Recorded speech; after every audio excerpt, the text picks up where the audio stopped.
At first glance, it looked like 40-year-old Shannon Hercutt's death was an accident. It was determined that her injuries were not consistent with an automobile accident. At that point, everybody was a suspect. There's a murderer running around in our community. I will not stop trying to get justice for Shannon. I know you have paid someone to kill Shannon. What is wrong with you, girl? I believe that my dad murdered my sister. In his state of mind, Shannon was a problem, and that problem needed to be fixed. My dad is cold-hearted, controlling, and if you're in his way, watch out. Good acting, Dad.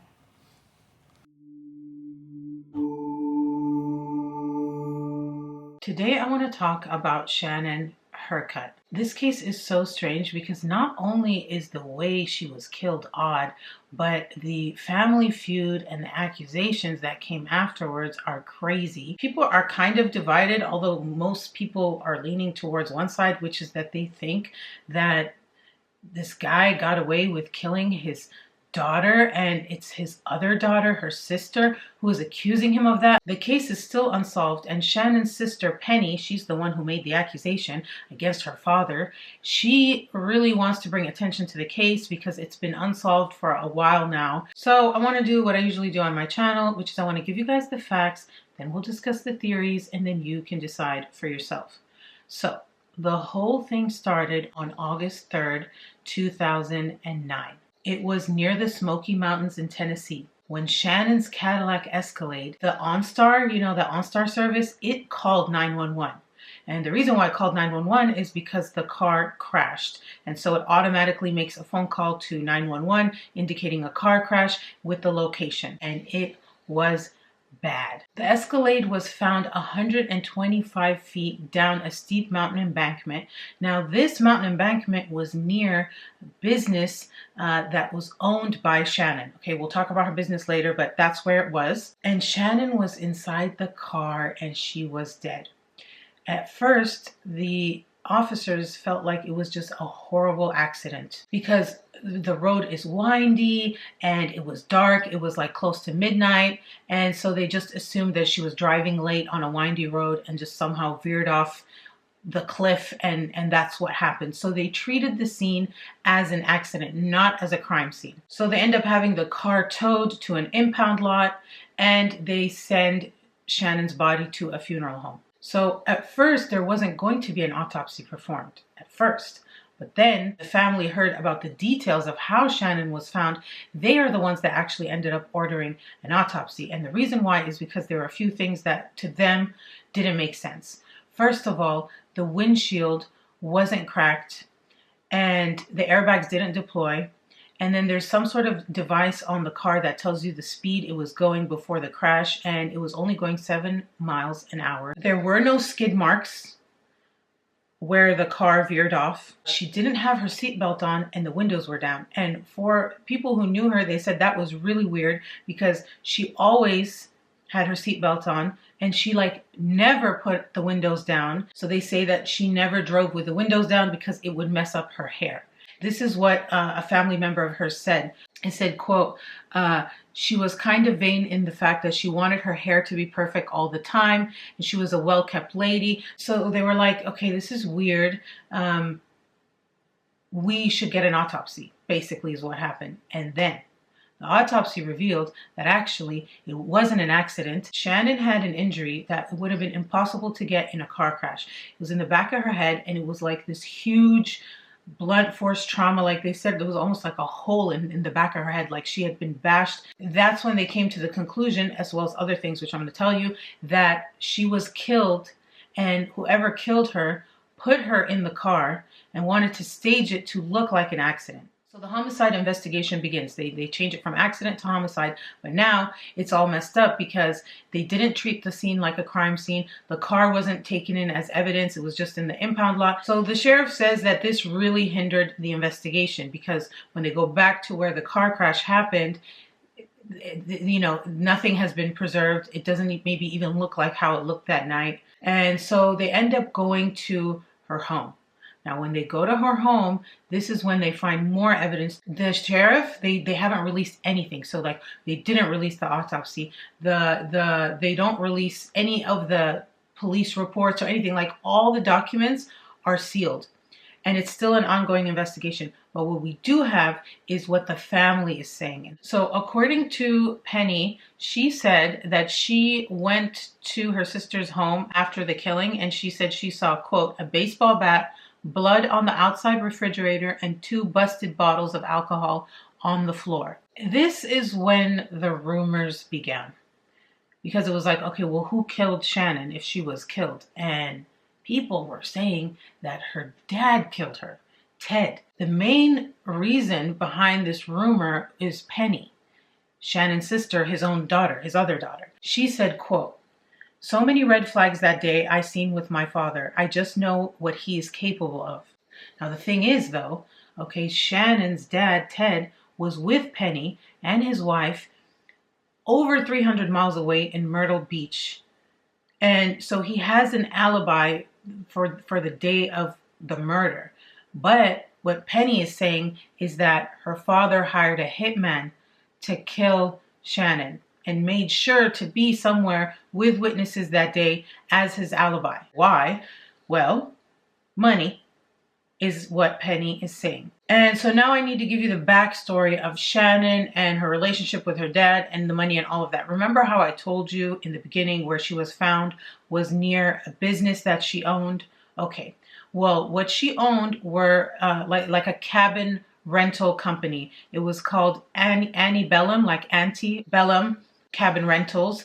In the Smoky Mountains, she had several. She also had a very tumultuous relationship with her dad, which went way back. They would be estranged for a while, and then they would reconcile. They would be estranged. It was the same thing with Penny too. The thing is that Shannon had money. This rental cabin rental company that she had was very successful, and she also had a home. And she was 40 when she died. She wasn't married, and she didn't have kids. So if she died, you know, who was going to get all this money? And making matters even worse is that when she died, she was actually in an ongoing legal battle with, guess who? Her dad, Ted, over a property. It was like a property over $1 million, and they were in a legal battle over it. He wanted the property.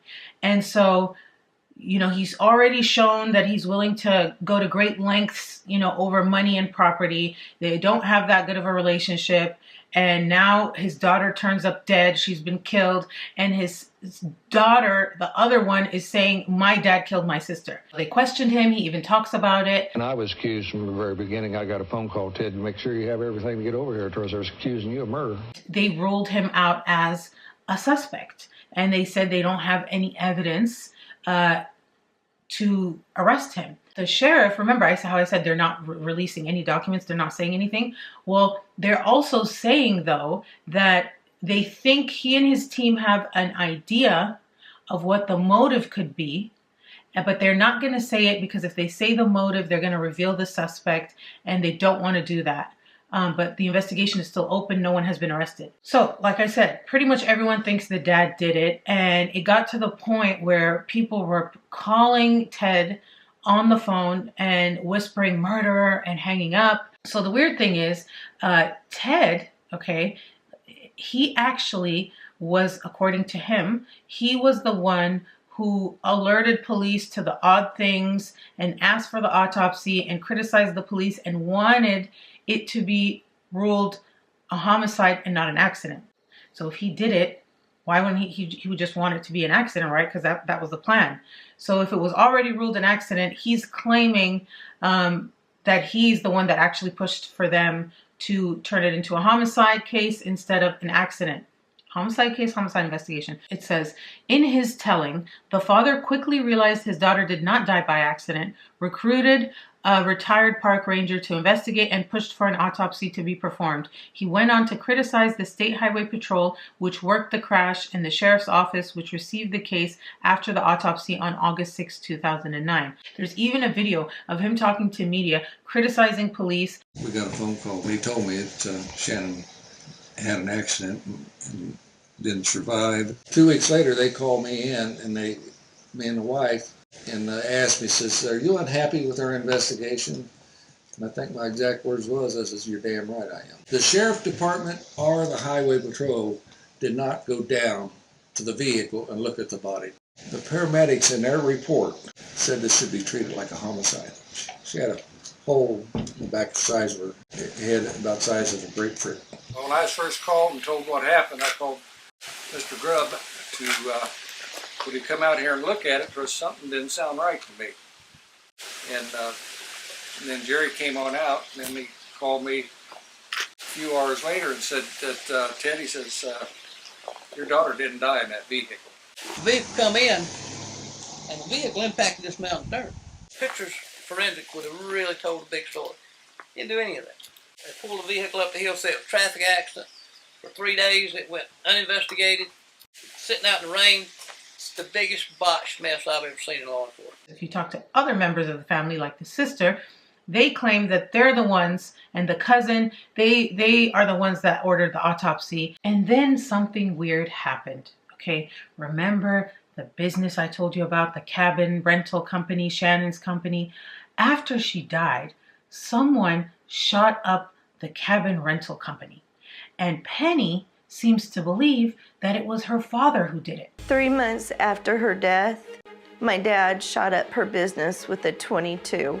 One day I confronted him, and he looked at me and said, "Yes, I did, and I'm proud of it." Turns out that the father was pretty much cut out of the will, and he didn't get anything from Shannon's death.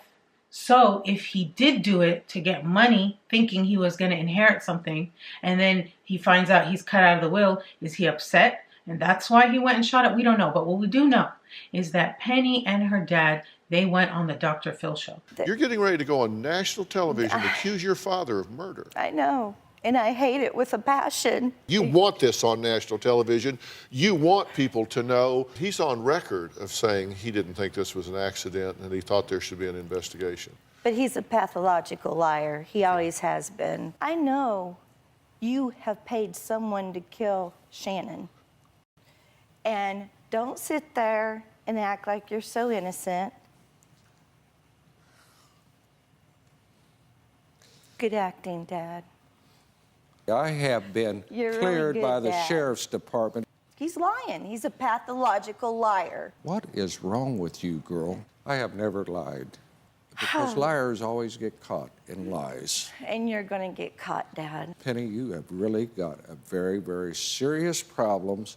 I have invited you over for mushroom dinners twice. We're not here to talk about dinner. We're here to talk about murder. And the father, he thought that it was to reconcile. And it wasn't. That's what they told him to get him on the show. And actually, it was his daughter who wanted to confront him on national television and accuse him of killing her sister. So after the show happened, the father was really upset. He did an interview. It was terrible enough to go losing Shannon. Now I've lost Penny for good. And now going through this, being accused of murder of my daughter. I didn't need Shannon's money. Any idea why Penny or anyone would accuse you of being involved with Shannon's murder? No, I've never lied. I've never have anything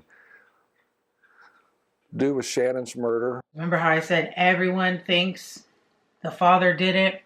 Well, his ex-wife, okay, she also thinks he did it. She went on the Dr. Phil show too with Penny and made the same accusations. Then she did an interview, and I want to read you some quotes from the article because, whoa. She says, "I believe he did have something to do with killing Shannon because she and he were in an argument over some land, and it was a lawsuit, and the land was worth over $1 million, and with Shannon gone, it's a win-win situation. He wins. He has told me that he has done so many things in his life that he should be in prison for. He took me and showed me where the people that were involved in killing Shannon parked, and to me, after thinking about all of this, how would anybody know all of this unless they were part of the plot to do this? He told me that if I told anybody that story, he would kill me. He told me that I would disappear like he's done it before." So she is not Shannon's or Penny's mom.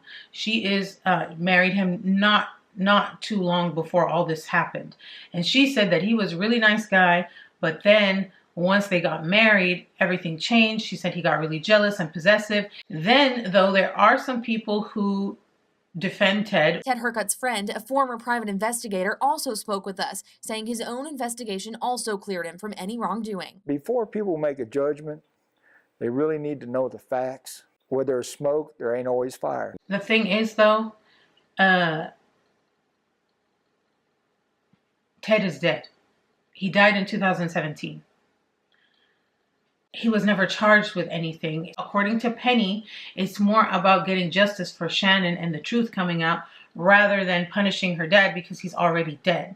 And it's weird because she is saying it's a cold case and they've forgotten about my sister, and she's doing all these interviews, she's raising reward money. The sheriff is like, we haven't forgotten about this, like we have her picture in the office. Not only myself, but everybody that walks through this investigative division sees her picture, and that case is never forgotten. Right now, evidence is being reanalyzed with the help of new technology. There's always hope that a case can be solved. We're not going to stop working on this case. And I really believe that there's somebody out there that could help us if they would just come forward. I would love to get that phone call and say, Penny, we got the people that did this to your sister, and we're going to go to court. We're going to put them in jail. I don't know. I feel like they don't seem to have enough physical evidence, or if they do, maybe it's leading them somewhere else, but not enough to make an arrest either way.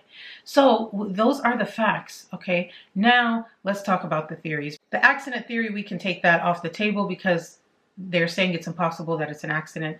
Someone killed her. Someone killed her who? Okay, so Penny's theory is that it was her father through a hitman. The sheriff says there was someone else not connected to the family who had motive, but he can't reveal the motive because it'll reveal who it is. And then there's also a third theory where it's like not some third thing, you know, a personal relationship she had, or someone that is not who the sheriff is talking about and not the father. So let's start with the first one, the one that Penny talks about, which is that the father did it. Means motive opportunity. Okay, well, he didn't have an opportunity. He had an opportunity for an alibi to be in Myrtle Beach with people around him, but his means would be the hitman, and that would give him the opportunity to do it. I don't know what I'm saying. And then the motive. There's a pretty strong motive there when I think about it, only because he was already suing her for the money. They had this tumultuous relationship. His daughter said, like, she knows what he's capable of. She didn't really specify what that meant. Then you have the ex-wife saying he threatened to kill her and he showed her this and he totally changed. So there might be another side to him that those closest to him know. He also had this like really bad relationship with Shannon and Penny all growing up. And so he seems like he has the strongest motive that we know of. So why can't they find out who that hitman was? Think about it. They didn't go to the house for a while. They didn't get the car. You know, like the crime scene was botched. The evidence was not preserved correctly. This could be the reason why they can't even find out who that person is, and they're not able to make a link between the father and whoever did it. So the other option is what the sheriff said, right? Someone else with a motive and not connected to the family. So it's weird because he said, if I say the motive, they'll know who we're talking about. So it seems to me like they have someone particular in mind, but maybe they don't feel like they have enough to arrest them. And they don't want to say who it is so that maybe they can catch them slipping or something. They haven't released any information. They're asking for the public's help, but really there is no information much to go on other than what the family is saying. And they're releasing this information to try to see if they can get someone to talk. So I don't know if the police are doing the best job in this case. I don't know. The family doesn't seem to think so. I don't know. And then as for a third person, that one is like, who could it be? Who could it be? Some ex-lover, some angry person. But it seems so calculated, right? It seemed like we're going to kill her at the house, and then we're going to put her in the car, roll the windows down, not have a seatbelt on, and have it rolling 7 miles an hour near her business, right? And then just have her go off the cliff like that, and it'll look like an accident. That seems like someone thought it out and planned it. It doesn't seem maybe as crime of passion thing, I would think. But then again, I don't know. In any case, there is a $45,000 reward for any information. And they say anyone with information should call the sheriff's office at 865-428-1899. I feel bad for the sister, because you could tell like she's not over it at all. It's been over a decade. The fact that the father is dead, it's the hitman that maybe is alive. Maybe the hitman, if they can find that person, they could find some kind of justice.